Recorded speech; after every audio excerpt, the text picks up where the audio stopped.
We are now live Monday night. I nearly forgot it was Monday night, to be honest. This show has really crept up on us for the long weekend, gents. So thank you for coming on. It's even though we do always come on Monday night shows, it's a little bit of late notice. So thank you very much for coming on, gents. How are you, Grok? Yeah, I'm good, thanks. How about yourself? Going well. And EJ, how about you, mate? Yeah, pretty good. Pretty cruisy weekend. So off we go. I thought that green thing above my name, I thought it looked like a dinosaur. I thought, that's pretty suiting given I was just at Jurassic Park, but it's actually a shopping bag. Long time since our game, but some of the bits of the game is a little bit that we'd rather forget, but we'll take the 4 points. I think, fellas, we'll take the 4 points. Yeah, absolutely. Like it's one of those ones with us and how many games we sort of dropped that we should have won in the first half before the bye. Just bank the 4 points, move on, just build from here. Exactly right. Before we get stuck into it, I do want to give a shout out to Neil Daniher and just with the Freeze MND campaign, how he's not been Australian of the Year in consecutive years, really, with the work he does and what he's done for this community and for MND itself is nothing short of sensational. So it was really good to see people at the game today and the celebs going down the slide and raising money for such a great cause. But he is the true word of a champion and a legend. Whatever word you want to use to describe him in that light is absolutely fitting. So good on him, and hopefully we'll see him there again next year. And the power of work he does is just phenomenal. Absolutely. Yeah, fingers crossed. The amount of blue beanies in the crowd was just off its charts. Oh, it was a whole sea of it. Almost every seat on the bottom level, at least where the camera was panning, was covered. So last I saw, it was 8.2 million they'd raised over the weekend, including really just over the weekend. Yeah, because there was I think a $4 or $5 million donation from the federal government too, which was nice. So yeah, that's good. That's extraordinary work by him and everyone for donating. So absolutely. It's an interesting question to start us off. Any thoughts on the Melbourne dynasty ending before we got started? We obviously copped a bit of heat when we started dropping a few games and it was falling apart. But I must admit, I'm not like Tiggs. I don't have a Collingwood membership, but I was hoping they were going to win today, just because kind of it's a bit more fuel to the fire with the wheels falling off at Melbourne, which makes things a little bit more interesting for everyone else. Yeah, but I tell you, Melbourne have taken our place in the Collingwood have taken our place in the 8. I know, that was good. The draw's pretty juicy over the next 4 weeks. They do have a game in hand of us, though. I'm pretty sure. I think they've played. They've got the bye this week. So yeah.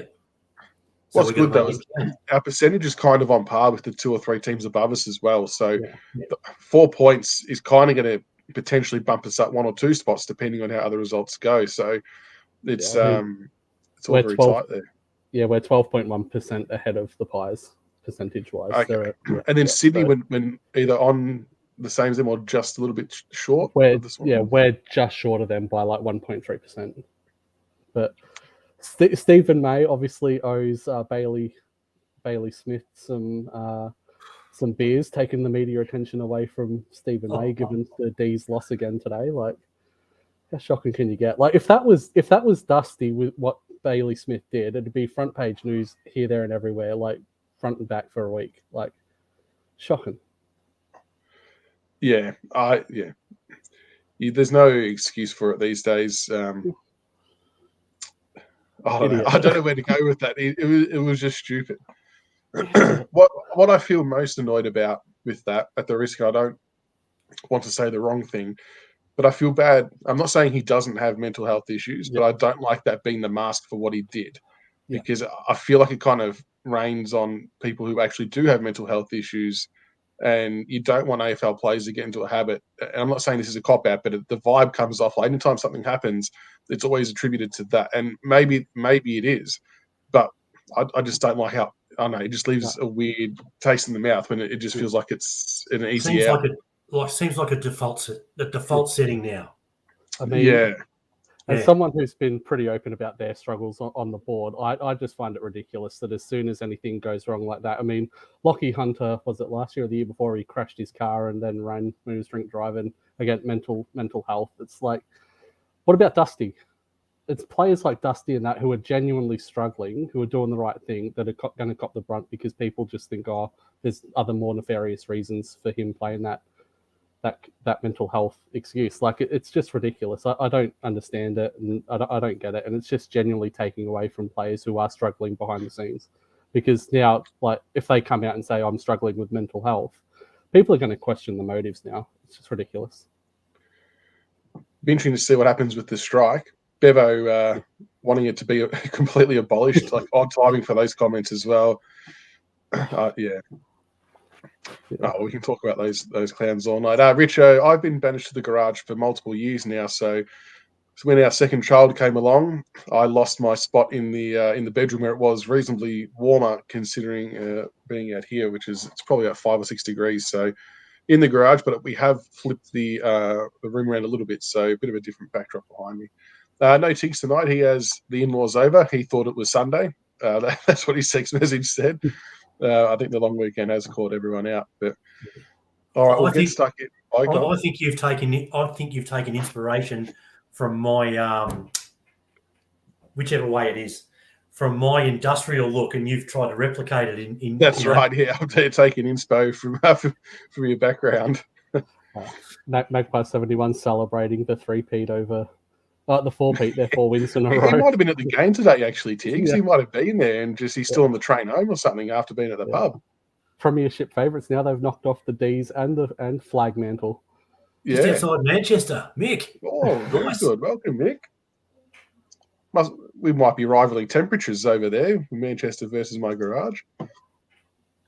All right, we'll get stuck into the game. I know there was a bit that wasn't so pretty, but there were some good parts to this game. So Richmond, 11-11-77, defeated Port Adelaide 10-5-65 by 12 points. It wasn't the prettiest of games for 4 quarters. Grock, I think, even Dimmer, by his own admissions, sort of said that. But getting the 4 points was the most important part. What did you think of the game? Yeah, it was just scrappy, ugly, cold, windy, like sloppy football. Like it's, again, coming into winter, we know what to expect now, especially on the G night games. It's going to be slippery. It's going to be a bit of a slog. You're not going to get that clean football. So I think it was just one of those games where we put it down as just compete, try and win the ball as best we can, get the ball forward and just try and lock it in, which suits our game plan to a T. So it was one of those games where I felt was like genuine Richmond football in a way. It wasn't ugly. It wasn't pretty. It was just get it done. And EJ, one of the few games you've got along to, and we dish that up for you. What was your take? Oh, first game for the year. I just happened to be down there for work, and by the middle of the third quarter, I was tearing my hair out. Not that I have any, but look, as Grock said, there is positives to take away. There were plenty of negatives. Early on, we were really loose. In that first 10 minutes, I just thought they were going to walk it through us all day. Our corridor was just Swiss cheese. But we really set up well, and it was evident. And this is what I miss about going to the footy and what I love. We really set up well behind the ball. And so even though some things weren't working, our defence was really good. We played a spare for most of the day. We were happy to be one short at the contest or whatever. Our contested work was still pretty good. With that defence, what I really noticed, if you looked at the scoring shots, I just went and did a scoring shots per quarter. Port had 3, 4, 5, and 3. I'll take that any week. Yeah. Right, I'll take that any week. So the positive for me was, although things didn't work in attack 100%, I thought defensively we were really strong, and I really enjoyed watching that at the ground. Yeah, it's a good point you make. Even a mate of one of the guys I work with, who's a Port Adelaide supporter, he actually said that Richmond held their defensive shape better for longer, and that proved to be the huge difference, whereas Port kind of collapsed under the barrage of inside 50s we put their way. Yeah.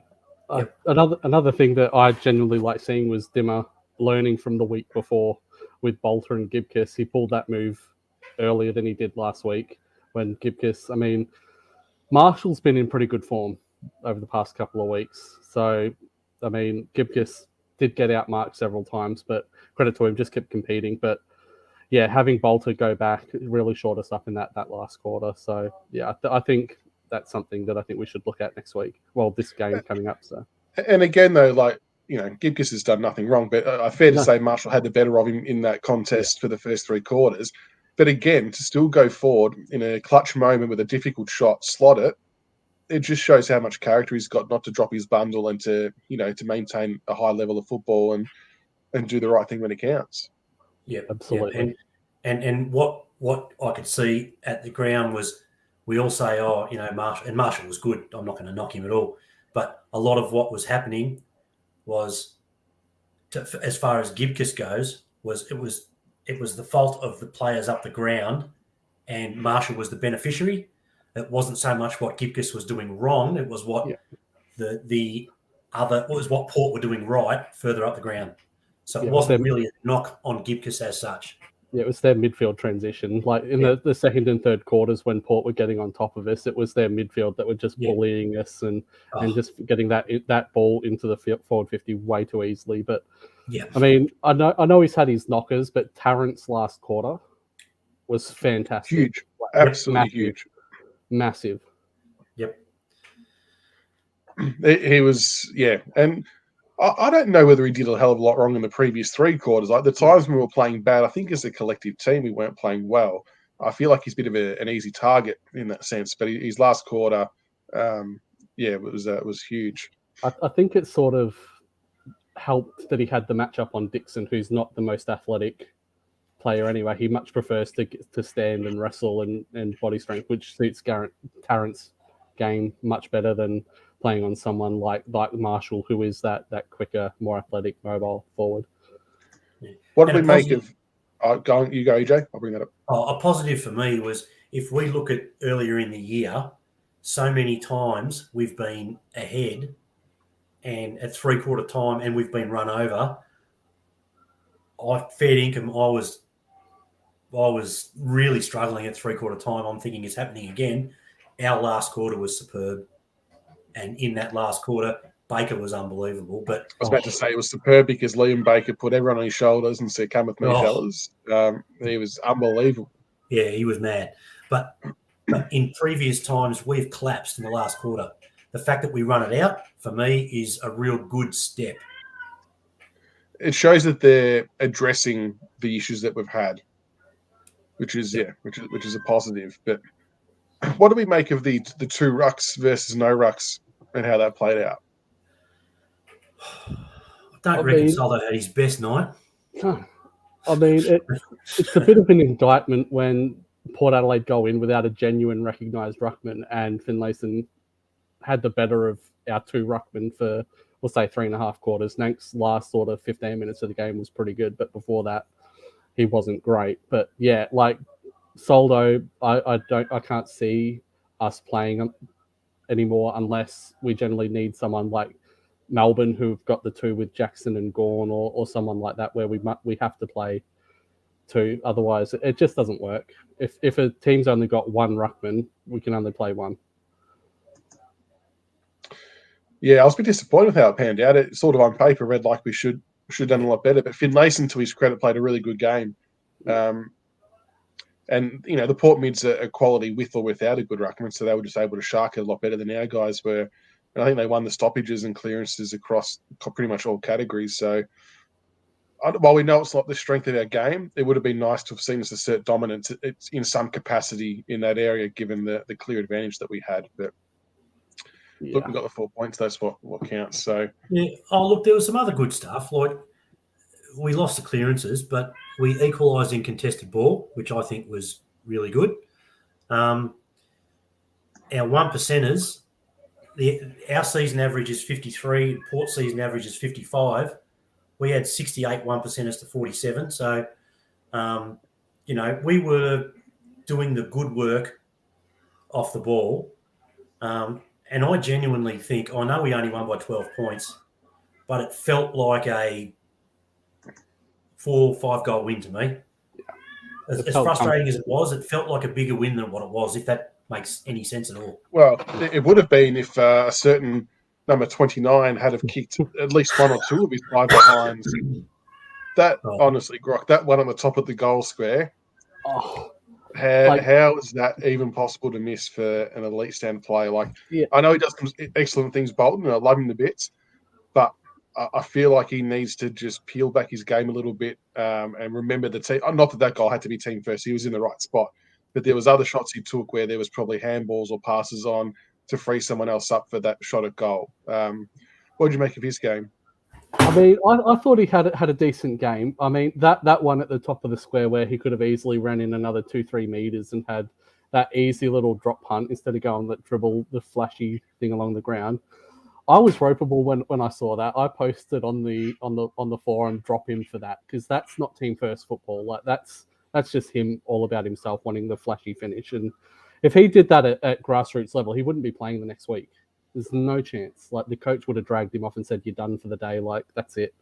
But on the plus side, it's one of those ones where I'm of the opinion where I think we've been a little bit too unselfish in our forward line over the last 5 or 6 years. I mean, I reckon we've probably left 50 or 60 goals on the table trying to bring others in with the handball or the little dinky kick over the top to try and get players involved, where we could have just backed ourselves from 25 out on the run.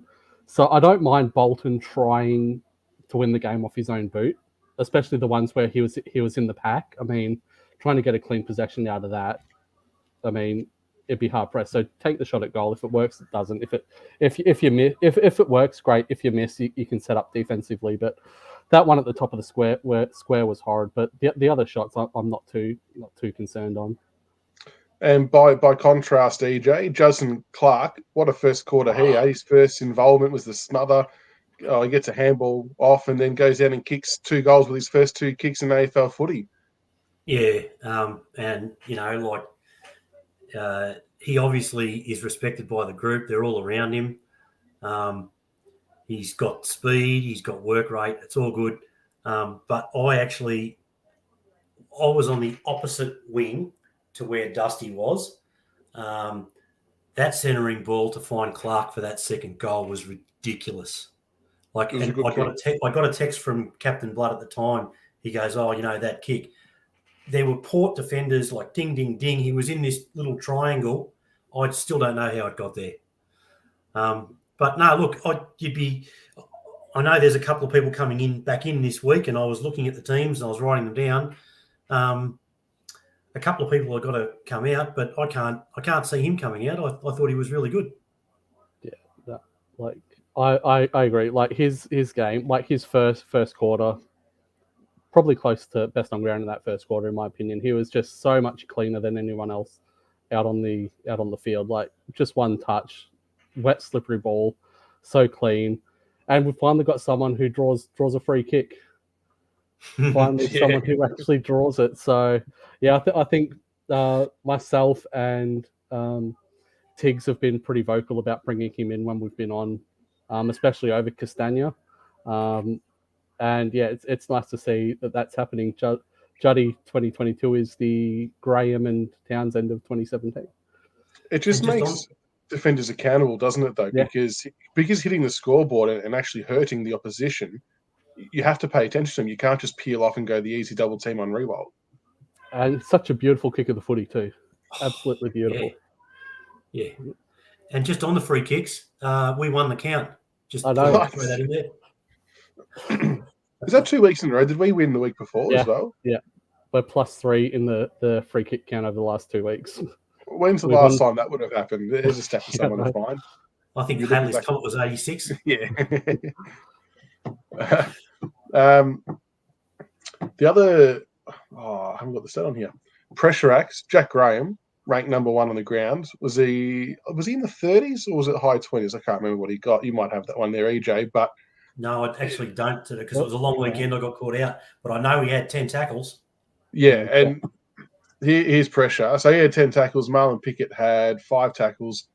Toby Nankervis had 4 tackles, but his aggression was more channeled, Grock, which I know we were talking about the week before. So it was nice to see the pressure directed in the right way. From what I can remember, I don't feel like there was any really stupid free kicks that we gave away, which is what we were sort of talking about on the previous show, that we had complete control of those things. Yeah, absolutely. So Graham had 38 pressure acts, so absolutely phenomenal number. It just shows up, it just shows like, and I think those types of games are more suited to Graham, where it's a slower pace. We know that his pace can be a bit of an issue and he can get exposed by the quicker mids, but a slog like that is more his go-to. So, yeah, the 38 for him, fantastic. But yeah, the free kicks, like I can't think of any absolutely blatant howlers. There are a couple that were 50-50, like the jumper tugs and things like that, where some pay them, some don't. But unlike the week before and the few weeks prior to that, I really can't think of any absolute howlers that happened. And no dumb free kicks or 50s either that I can remember off the top of my head, which was even better. Yeah, that was the most pleasing part, EJ. I know you spoke about discipline quite a lot on the week before. Were you happy with how the guys went about it? Yeah, overall pretty good. Although I don't know what game I was watching because I only watched a couple of games, but I do notice that someone gave away a kick on the weekend and put the ball down on the ground and that wasn't 50. Yeah. Oh. I did notice that. Oh, yeah, okay, good point. That one, Lucas, one against Kane Farrell was absolute bullshit. I know we were the beneficiaries of the 50 and yay for us, but he was not impacting the play. I think it was Presti who had the ball. Or was it one in Graham, one of the two? Yeah, Graham. It was Graham. He kicked a goal from it. He was not impacting what Graham was doing. He was on the other side of him, and that is not what that rule was designed for. That is ridiculous. It was ridiculous. And Hugo, well, is it supposed to be 5 metres or whatever, 10 metres or whatever? He might have been a metre closer than what he needed to be, and the umpire's blown it up. I mean, they're obviously not involved in the play. Yeah. What? They're obviously not. Both occasions, Hugo and Farrell. No intention of being involved in the play. Just let them walk through. Like, geez. Where's common sense now? 100%. Like so many times, like we see opposition players run through the mark, no 50. Like they let that go. Whereas 10 years ago they were hot on that. You couldn't run through the mark of an opposition player. Like it just happens now. Like they've gone soft on these sort of things, and they've gone soft on the descent rule where we got absolutely, flogged with that 6 rounds ago. Charlie Dixon and everything this round, he was one who should have been pinged for that 50 because he gobbed off. He got angry at the ump. Like that was as demonstrative as you could get without getting penalised. But yeah, I think the only poor free kick for us that we gave away was the Pickett holding the ball on the wing, where he literally just picked the ball up and got wrapped up. I mean, yeah, just no prior at all. But yeah, that's the only one that immediately. They're okay though. Those type ones even himself out a bit. Yeah. So yeah. I just a couple of stats that I have picked up, courtesy of the tail, Jones Racing 82 and First Crack. We tried to play a controlled game at the start of the season and it didn't work. And we've gone back to this turnover game and move it forward, just get it forward. And it's great. We've gone, I hate using it because they use it. We've gone from control back to chaos or whatever. Since round 7, from defensive half intercepts, we are number 1 in the AFL. Right? Points from defensive half intercepts, we're number 2 in the AFL. We're averaging 80 intercepts a week. The AFL averages, we're averaging over 80 a week. The AFL average is 70. And 60% of our scores come from the turnovers. So at the moment, we're playing the game as we want to play it. And that's what I go back to Thursday night, seeing the back half set up gave me a lot of confidence. And then I hear the stats come piling out on the weekend, and it tells us, when you look at it, you say, yeah, that looks good. And then you see the stats, and then you know why you're set up like that. So, we've got our turnover game back, and the stats are backing it up. Yeah, I mean, it makes a big difference when we're playing players in their naturally preferred positions. I mean, yes. But Baker as I said on the board several times, I think if we had Baker and Bolter back instead of playing them as a full forward and a half forward flanker, the first 7-8 weeks of the season, I don't think we dropped that St Kilda game. I don't think we dropped the Carlton round 1 game either. I think those two moves, because our back line is so much better with those two behind the ball than they are in front of the ball. So much better. Yep. And it just makes me wonder, like going forward, I think those two need to be permanent defenders. We can't have them pushing up forward. I mean, Baker, yes, because Baker's shown that he can play through the middle and go up forward and hit the scoreboard. But I think he's so much better delivering the ball outside 50 and pushing the game forward, taking on the opposition defenders than he is, trying to be that hit up forward. So, yeah, it makes it so much better. It's nice to have those two, though, and now the flexibility. Gipkis can even be thrown into that mix as well, that can go forward and create a bit of a different looking forward line for opposition defenders. Even Shorty shown he can go through the midfield and play forward as well. So yeah, we've got some flexibility now, which is nice. It's a timing thing, isn't it? It's when to pull the trigger and make that move. Yeah, it felt like it was probably just on the cusp of going for too long, but it ended up working out in our favour. Yeah, as opposed to the Sydney game where it was too late. Yeah, exactly right. Exactly right. All right, we'll take a look towards the game next week. But while we're doing that, listeners, make sure you get some questions teed up. We'll have some question time at the end. Playing the Blues on Thursday night again. Another Thursday night game, fellas. They're absolute mad. EJ, go. Do we want to do our votes? Oh, yes. Oh, well, we can. I'll wing my votes. All right. Okay. You go first, EJ. If you've yours written down, you go. Yeah, right. 3 votes, Nick Vlosten. 10 intercept possessions, 20 disposals, 374 metres gain, 5 score involvements at 75% disposal efficiency. And he's actually now, since he's come back into the side, he's number 2 AFL for intercepts per week. He was amazing on the weekend. 2 to Baker, 26 disposals, 531 metres gain, 5 clearances, 10 contested possessions, 9 score involvements, 7 inside 50s. And, the one is really hard. Prestia, 25 disposals, 489 metres gained, 6 clearances, 12 contested possessions, 4 centre clearances, 6 score involvements, and 6 inside 50s. Short, very stiff. He just makes it look effortless, Prestia. He's his first quarter was nuts. Always in the right spot. Yeah. And Grock. Go. And clean. Yes. Yeah. For me, 3, Liam Baker. I mean, I think he was the one through the 4 quarters that was just cleaner than everyone, set us up multiple times. Probably should have kicked a couple more. He ended up with 1 goal too, and a couple of them were one of them he probably should have nailed. Fantastic game by him. 2, that's tough, but I'll go Jack Graham. I think his midfield pressure, he hit the scoreboard as well, was absolutely massive against Port Adelaide, whose midfield did grind us down in the second and third. I think he made a big difference in not letting them get that massive run on. His pressure acts were fantastic. And 1, I'll go Vlosten. I think that was, he was fantastic. Just hard to split. Could have gone 2 Vlosten, 1 Prestia, but I think Baker for me was the standout. Yeah, I've gone 3 for Baker.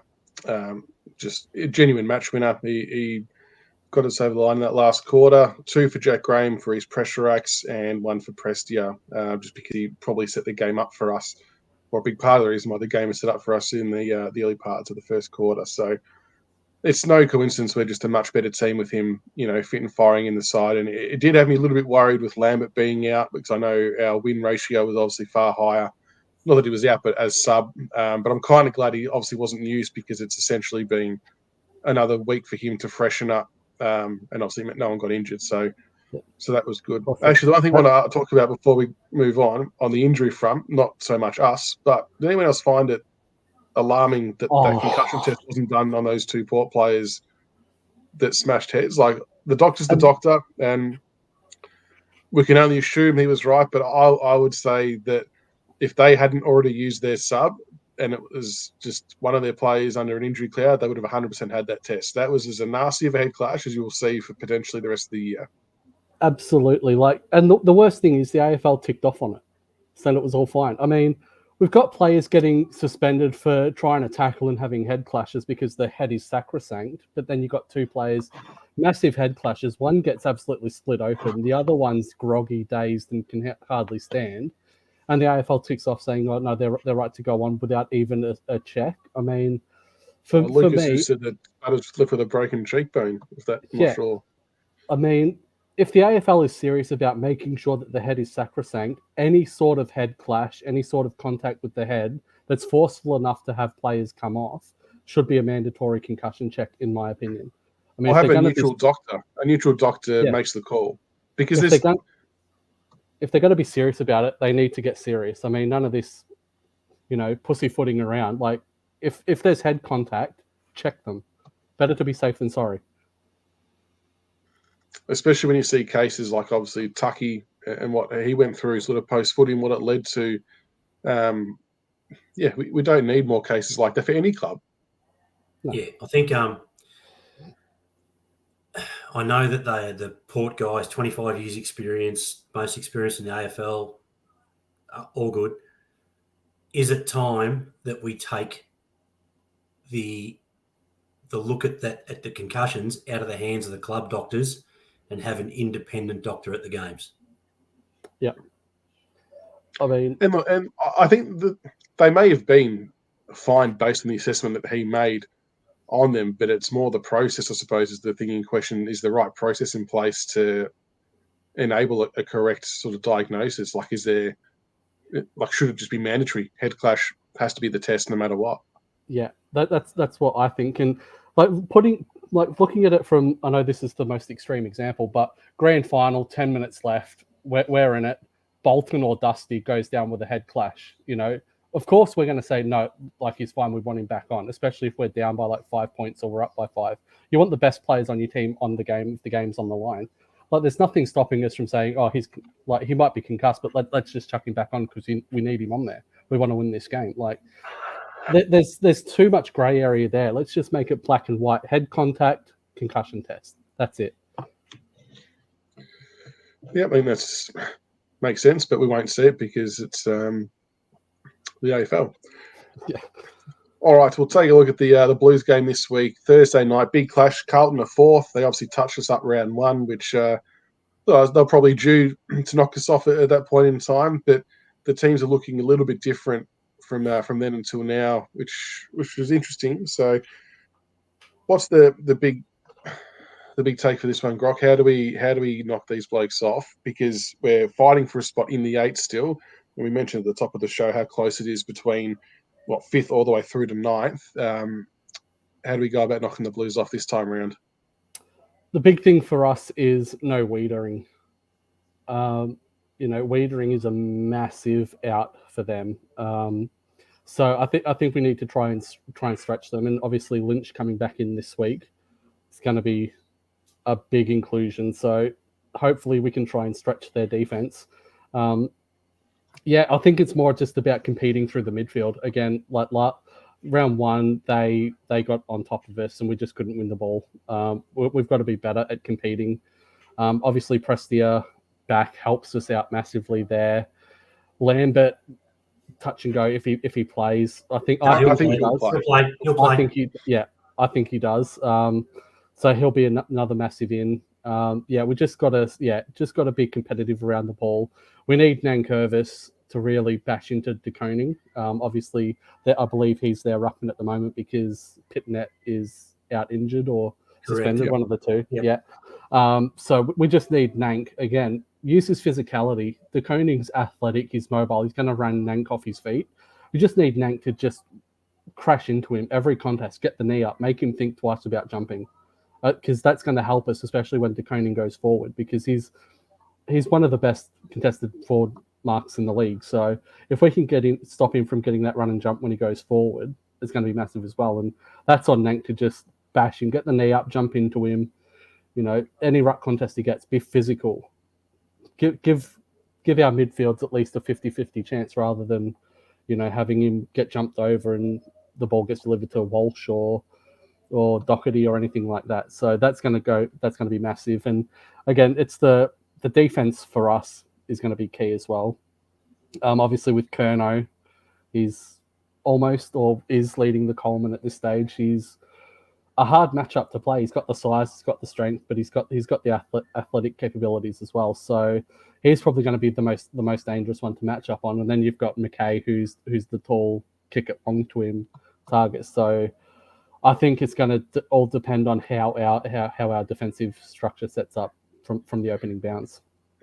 And in terms of personnel, Jay, and you might have the answers, or people who are listening might be able to help me out as well. But I think from round one, we're now adding, I think, Vlosten, Lambert, a fit Graham. Let's remember he was coming off little to no preseason whatsoever, and he was cooked after a quarter. Prestia was sort of very similar. Yep. There's a few names coming back. Dusty's probably the one that may miss, but yeah, Dusty looks like he's going to miss. Yep. Yeah, with being crook, but it's a good few healthy names. They get back Walsh. Yes, Walsh. That's a big inclusion for them. Yep, but they don't have Wiedering. So, and I think they didn't have Curnow and McKay at that stage. Did they? Curnow didn't play the first round. I think he did. Oh, they had both, did they? Yeah, I think they did. Okay. Yeah, I think we can. I look at the two teams on paper. I think, as Grock said, I think we can stretch them down back. I'm worried about our defence, and I'm worried about who we select in defence. I can't find a matchup for Tarrant. He played on McKay round one and kept him to one goal. I think Tarrant has to stay for McKay. Yeah, is it a mobility thing you're thinking, EJ? Sorry. Is it a mobility thing? Is that the thing you're thinking? Yes. I think Carlton are functioning much better as a forward line at this stage of the season, and I do worry about the movement somewhat.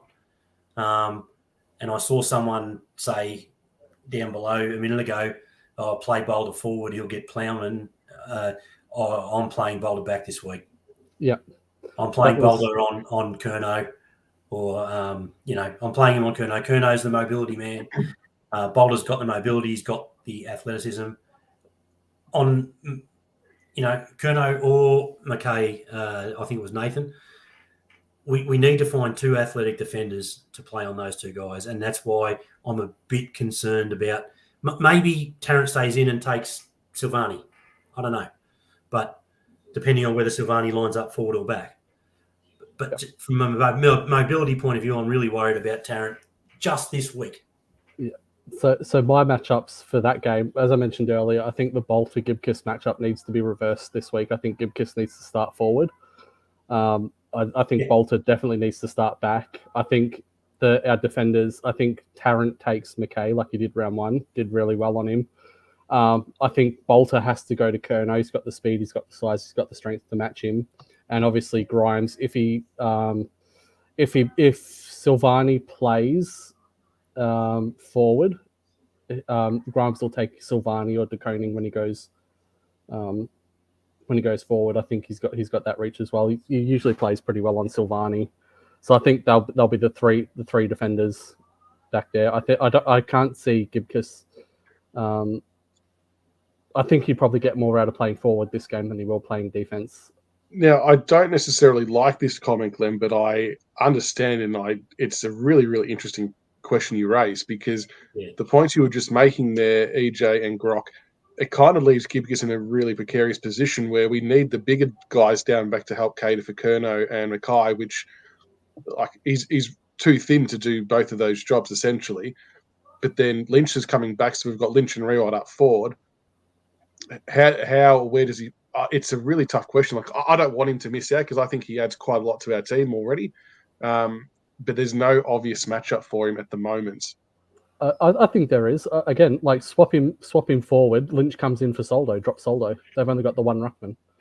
Soldo out, Lynch in. Soldo played forward. Lynch comes in, replaces Soldo, and then whoever comes in for Dusty if Dusty is out. I mean, Gibkiss, Lynch, Riewoldt up forward. I'll be fine with that because again, Gibbs has got the height, but he's also got the athleticism to be that leading forward. Can also take a clunk in the air. I think there's definitely a thing for him, especially with Wiedering out. Having someone who can contest in the air is going to be massive. Are we missing a pressured forward though? Or does losing, if we lose, say, Soldo and Dusty hypothetically, does that give us scope to bring one back in? Yeah, I'd probably bring in MJ. I know Lambert's going to be Lambert will be an auto inclusion. Yeah, So Lambert, yeah. Did you say Castagna then, EJ? Oh yeah, I'm doing it. I'm doing a. Can we kick him? Doing a Captain Blood with arts. It's purely for comedy purposes. Yeah. So Lambert in. I suppose we could maybe try and push one of like Bolton back from the midfield or into the forward line. But yeah, I do still think we'd be better off playing Gibcus than not playing him. I think at this stage, we do need that extra tall if we're going to capitalise on Wiedering being out, because they generally flood back. And Lynch coming back off 2-3 weeks, he was in a bit of a purple patch, but prior to that purple patch where he's kicking the goals, he wasn't necessarily the greatest. So yeah, I'm not sure how he's going to go 2-3 weeks off. And Jack's sort of been double, triple teamed as well and hasn't really had much to do. So yeah, I think if we can get another tall marking target down there, it's going to help Jack and Lynch massively. It is, and I'm looking at their back line, like this may not be how they line up this week, obviously, but Lewis Young, Marchbank, Nick Newman, Jordan Boyd, Adam Sarge, Sam Doherty. Doesn't scream height or strength. So the weather could be their best friend if it's pouring rain again, making it a bit harder. But it makes sense now why we left Lynchy out for another week, just to keep him right, probably anticipating this kind of matchup for the Carlton game and how important it is. Yeah. You almost stole my thunder. I actually had that back six. My only concern with the Carlton back line, I think they've structured up pretty well the last couple of weeks, is Doherty's been running around doing what he wants. Yeah. We need to either have someone kicking goals on him or someone looking after him to make him accountable, because he's their way out. Everything goes through him. So he's reckoning. I think he's averaging about 30 a week for the last 5-6 weeks. So we really need to put the clamps on Doherty. If we can do that, it'll actually go a long way to strangling their ball movement, and it will put us in a really good position. Strangling him will help our turnover game like you would not believe. Yeah. I mean, I'd give Clark a go on Doherty. I mean, Clark's already shown that he can be dangerous. He's got the speed to deal with it. He's got good goal sense, quick, can draw a free kick. I think they'll put time into him. Marchbank is a massive one. He didn't play round one, so he's a good addition to their back line. Helps them in that third tall area with the defense. He's their version of Grimes, so he's going to be a big inclusion for them. Otherwise, I think the only one that can come in for that pressure is MJ. I don't want Arts or Castagna anywhere near this side anymore. We can't go backwards now that we've got Juddy or MJ showing signs. The hard part, I suppose, is for those who watch the VFL game, that none of the smalls really set the world alight in that game either. So, yeah, well, from what I saw, I did miss a little bit here and there, but no one was screaming, select me. But if you had to pick, I'm saying MJ, I agree. Or Mansell, I still think that's an option. One option that we haven't talked about for that is Hugo. He's shown he can play as that pressuring half forward, can kick goals, patrol that wing, have a run with Doherty. I wouldn't be opposed to that matchup. I think that might be a decent matchup, and that allows Lambert to come in and play his natural game as well. Yeah, don't disagree with that. I want to see Hugo get an extended run at it. I know he made a couple of errors on Thursday night, but he tries to take the game on. He's got pace, and I think he's someone we definitely have to persist with, because I feel like he's in our long-term future plans, EJ. 100%. I see him as one of the replacements for the two wingers. And I saw, and I know I've talked about it, and I saw Nick comment earlier on about how Pickett and K-Mac give us our width. And I actually think that in our transition game, you look at Nunes and Fisher, I'm backing our boys in there. I know that our boys will have better discipline. So I think that is an area where we can get the Blues. But long term, I'm keeping Hugo in. I'm not averse to him at all playing half forward, and he'll probably rotate onto a wing when one of the other guys has a rest. I like what he's got. I don't want to see him out of the 22 if we can avoid it, because he's got, I don't like using this term, he's got the shit. He's just got that certain non-ability component to his game. He's got the mental side of his game that I think is at a better level than a lot of the other blokes that might be more talented than him. A bit like K-Mac. K-Mac, if you want to talk about skills, he's a bog average footballer, but his mind is miles ahead of so many people. Yeah. And I see similar things with Hugo. And Hugo's what, 20, 21? Yeah. I mean, it's that mental toughness. They'll make mistakes, they will. It's just the type of game they play. They're going to break open the lines and might result in a missed kick or giving away a free kick. They play on that edge, but unlike other players, they don't go into their shell when they do make that mistake. They've got that mental toughness. Hey, it's just a mistake. Let's just keep going. Next contest. And that's something that you can't teach. Yeah, not going back into your shell is a really good. That's probably one of the things I was trying to get across. That's a really good point. They're two big mids, Cripps and Walsh. Obviously, Walsh didn't play against us in round one. We can't let them get on top. And obviously, if they've got Koning as their ruck, I know Port obviously showed you don't need to have a ruckman to be able to be productive against us in that part of the ground. But what do we do, Grock, to curb their influence on the game? Like we can't let them be getting the ball 30 times each, because they are going to hurt us. Yeah.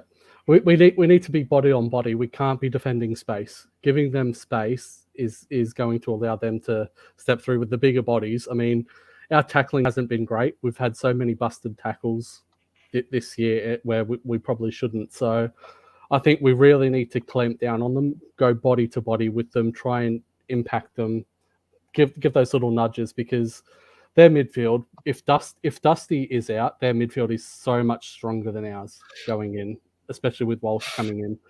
And, we've got Cochin, who's up and down. We've got Prestia, who's inconsistent because he's constantly getting injured. So we need to find a way for them to really, get involved. So I think the part and parcel of their midfield dominance has to come from Nank. He needs to at least halve or win more contests than he loses against De Koning, because if De Koning gets on top of him around the ground, we're going to really struggle. I think this is where, being captain, Nank has to take that responsibility and be like, look, this is on me. I need to do what I can. Yeah, exactly. Nathan, I think you are right. I do think that Chera did get injured. Yeah. And Steve B, good to see you listening, mate. I know that's you because it's not me because I'm on the show. So good contribution. That's a good call. K-Mac to Cripps has the size. That's not a bad call at all. Issue with that is we lose our shape on the wing. I know. I'm not giving that up. I'm not giving that up. Scenarios. Yeah. I'm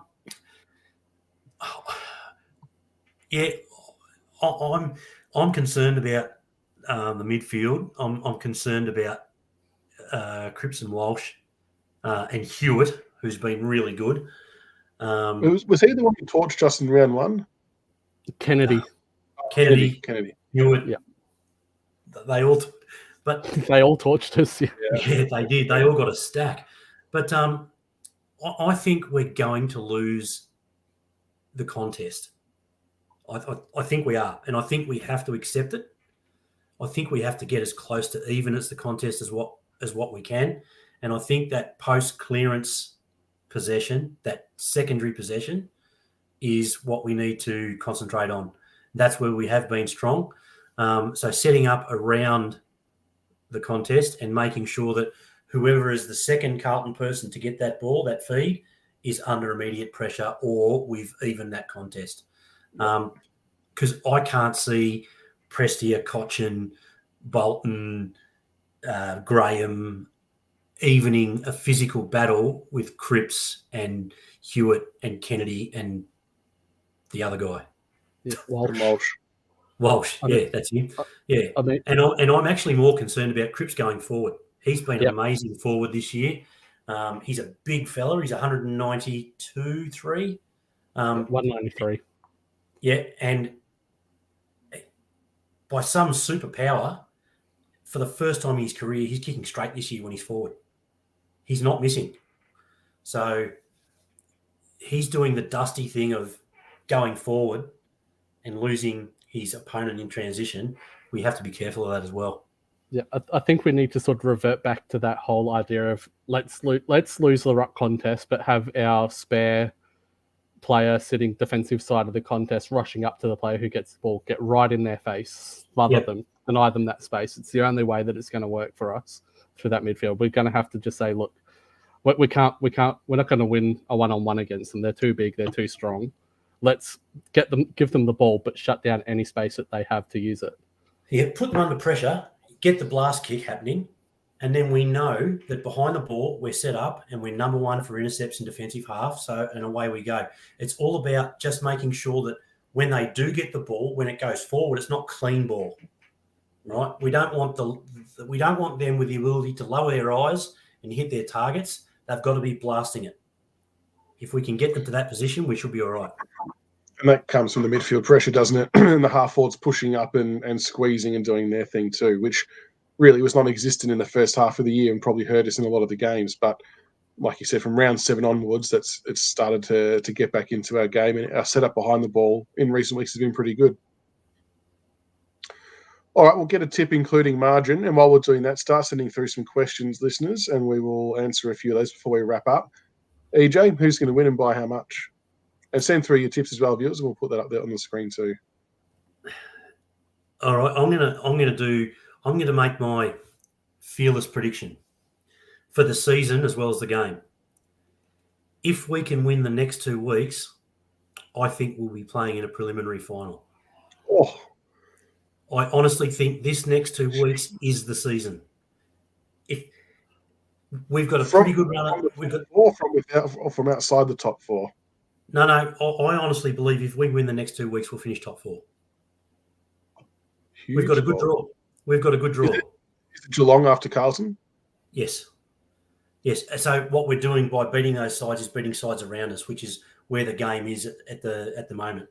I think we'll win this week. I think it will be close.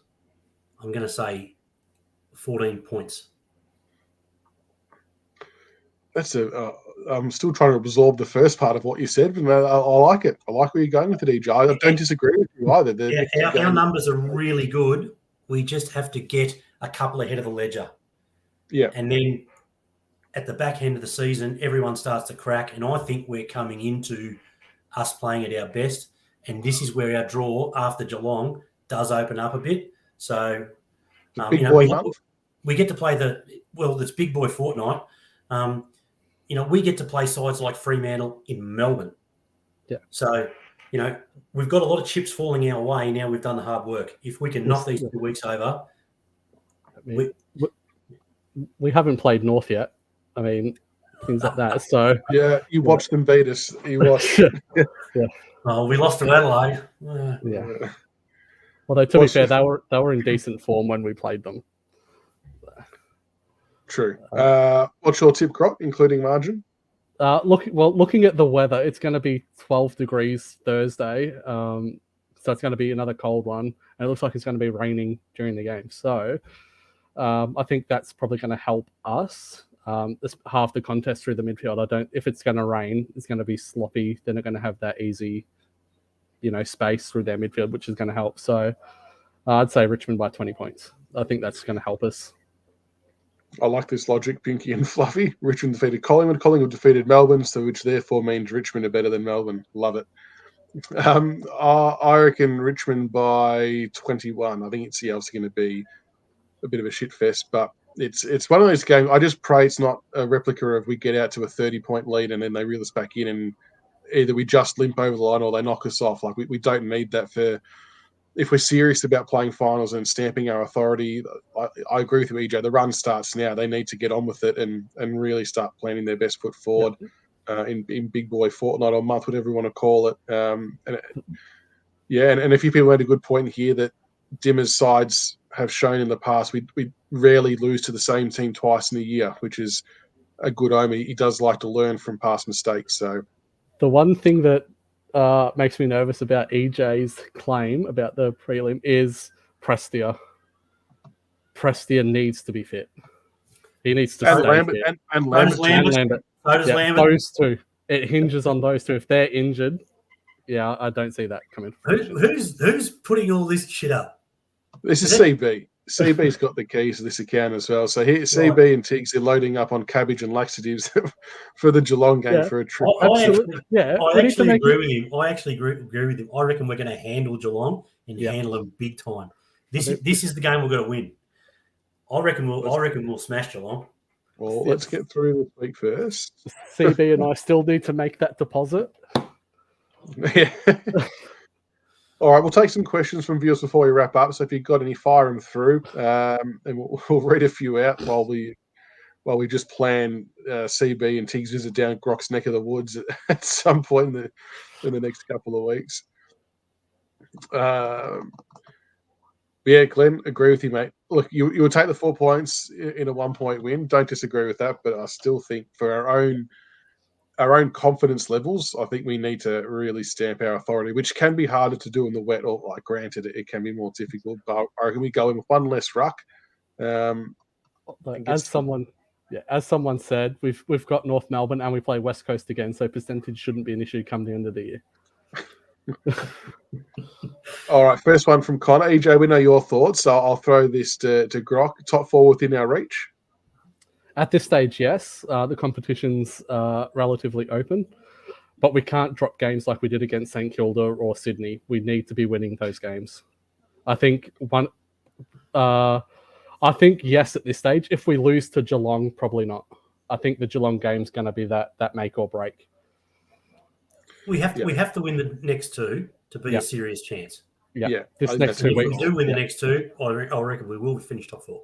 Yeah. EJ, will Bauer get a senior game this year? He looked okay in the VFL game. Obviously hard to just walk straight into a team and have a big impact. I think he kicked 3 late goals, was leading up at the ball, shocking conditions. But yeah, I thought he did okay. Yeah. I watched a bit of that game. I think there is a good chance that against a softer opponent, when we try and manipulate a few rests, so against the North or against the West Coast, I think he will get a game late in the year. Yep. And what about Mattia Colliner? I really loved his game on the. I know he didn't clunk them all. Wasn't ideal conditions for a bloke who's almost 7 foot. Let's be honest, but he impacted the contest. And what I loved though is he looked like he knew what he was doing. I know that sounds really stupid, but he moved around the ground. He could read the play. He was vocal out there. You can tell that he's played. And I think he played TAC level football for Oakley Chargers when he was younger. So he knows what he's doing. I think a lot of people forget that. Even though he's a Category B rookie, he actually knows his way around a football field. He was best on ground in the first 5 minutes, like with his ruck work and set up the goal for Rioli. Nice strong mark, and then sets the goal up. I mean, that's massive signs there. I mean, how long did it take Chol to get to that point? Like, it's massive. So yeah, I think we've got a good one with him. Yeah, I think by mid next season we'll be in a good space with him. And and we're going to be really advantaged by the fact that he's got a basketball background. So yeah, and I think he's still a project player. Don't get us wrong, but yeah, I mean, for the signs that he showed for someone who's probably played maybe 10 weeks training with the club and the VFL boys over the 2.5 years since we signed him, massive improvement once he gets that full-time training under his belt. I think he's going to be a weapon. David Dusty has got the flu. Dimmer mentioned on, I think it was AFL 360 tonight. So they're trying to get him right for Thursday, but Dimmer's words were he's going to be doubtful. So we tend to err on the side of caution with these things. What was concerning was the language around the fact that there's a flu going around. So I'm hoping that's not too deep within the club and there's multiple players at risk here. But if it is, it is what it is. Not much we can do about it. Better at this point than at the pointy end of the season like 2018, though. That's very true. For both of you, what does Castagna need to do to get back into our best 22? Catch Dimmer with another mistress. The only way it's going to happen. Yeah, like with what Judson Clark and MRJ have shown, like Castagna can't dish up what he's continued to dish up. Like I think we're beyond that point now.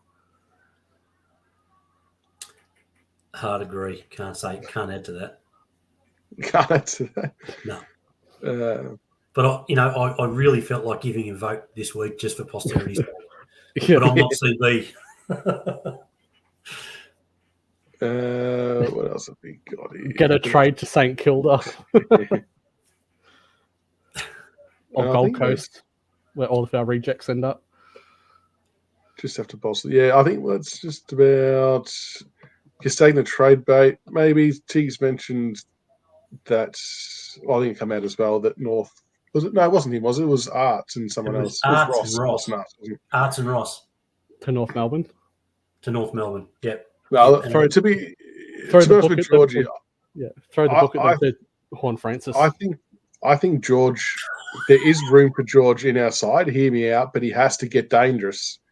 His defensive stuff, I think, is on point. He knows what he's doing on that front, but he needs to kick goals and be an offensive weapon. So once he starts doing that, because look, Judson Clark, while he had a good first game, he's going to fade at some point. It's just a natural trait of young kids coming in for their first year, and that's fine. So I think there's going to be a time where George is required to come back in, and when he does, he needs to be just better at being an offensive weapon and making teams have to think twice about him. Because at the moment, when he was playing, it was too easy for them to peel off and just double team our tall forwards, and we're our own worst enemy with how he kicked the ball in there. But he just needs to. He's going to come back into the side against Lowell North, and in the last 2 minutes, he's going to give away a free kick in 50. We're going to lose a game by a point. Yeah, 100%. Like I think if he's going to come back into the side, it can't be as the best 22. It has to be as the Medi sub, because he's one of these players who's great for 10 minutes and then disappears. So bring him on this as a Medi sub, get a quarter out of him for a burst, yeah. Because he's okay when he pushes up the ground. That's his jam. When he pushes up the ground, gets involved. Quite often, he's our bailout kick on the wing. He'll be taking those contested marks, being that lead-up player to help us transition. It's his work inside 50 that needs a lot of help, which you would think, 3 or 4 years ago, he had 6 or 7 shots in the grand final. Where's that attacking flag on? It's just completely disappeared. I just hope it wasn't coached out of him, is what I hope. Like, we'll finish on this one from Anthony. Very interesting. I heard that Jamara from the Bulldogs is coming for 1 player and 2 first-rounders. He wants to join our program. Not sure I'd be giving up a player and 2 first-rounders, but...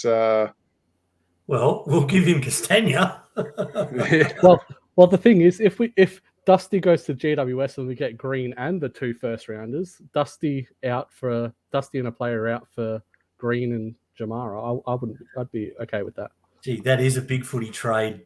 Yeah. Let's watch this. I haven't heard anything about Jamara.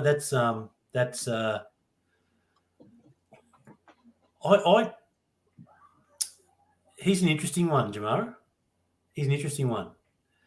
I think he's got genuine ability. I don't know what he seems to be in and out, and Norton is the big banana. Jack's not getting any younger. It's an interesting prospect. Yeah, I think the reality of the situation hit Jamara. I think with all of that publicity about why isn't he playing, he should be playing, he's ready to go, blah, blah, blah, next buddy, and then comes in and understands, hey, you're playing against 26, 27-year-old defenders who are, 100 kilos, been playing AFL football 4 or 5 years now, who are seasoned. It's not going to be easy, and I think that was a bit of a reality check, and it sort of set in that, okay, maybe my shit doesn't stink as much as I thought it did, so... You ain't giving no 2 first-rounders, though. No. If they're too late first, 19, pick 19, pick 20, why not? I'll give them North Melbourne's pick. Yeah. That's looking good. Yeah, that's looking very good. I'm liking that one. That's a good question, Dusty. Why is Mill still in the VFL? One can only assume it's Tarrant that's holding him out. I think there comes a time at some point where the coaching staff need to ask themselves, do we get equal or slightly better output with Miller while getting games into him than we do with Tarrant? I'm not sure if that's the answer is yes right now. But really, the games that Miller's played, I honestly don't think he's put a foot wrong. He's looked seamless in the side, shows leadership, has done all the right things. I think he's just been a victim of circumstance and personnel coming back into that spot, especially with Bolter sort of really showing that he's more of a defender than a forward.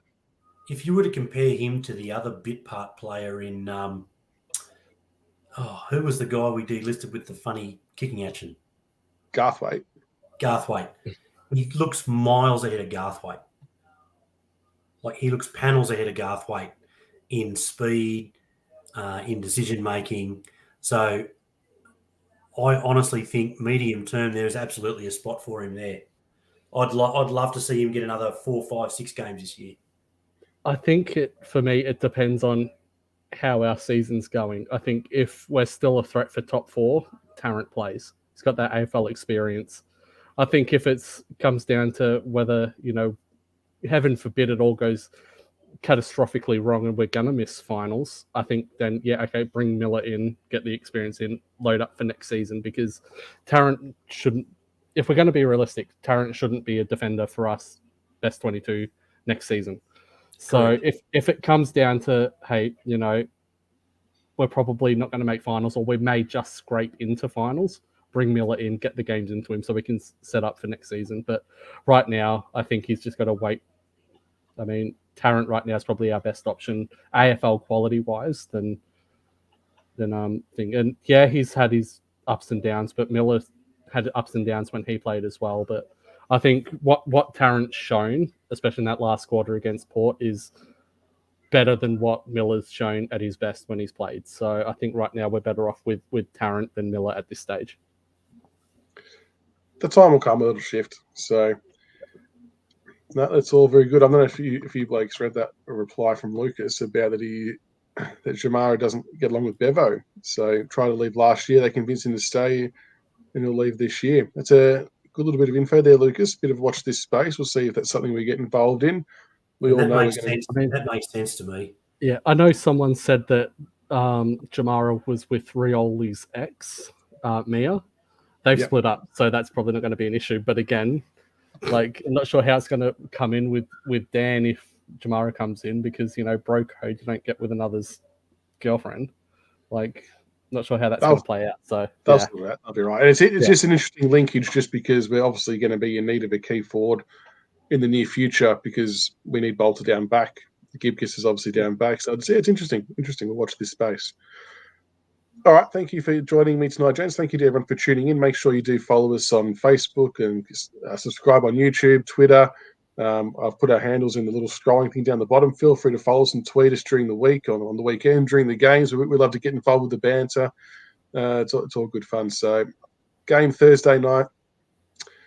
Big one against the Blues. Hopefully we can get away with the 4 points, which has put us one step closer in EJ's way of thinking, which is all well and good. So we get through the Blues and let's see where that takes us. But massive game for the Tigers. Got to make a statement, and hopefully we are joining you Monday night with another win under our belt. So until next time, go Tigers. Go Tigers. Go Tigers.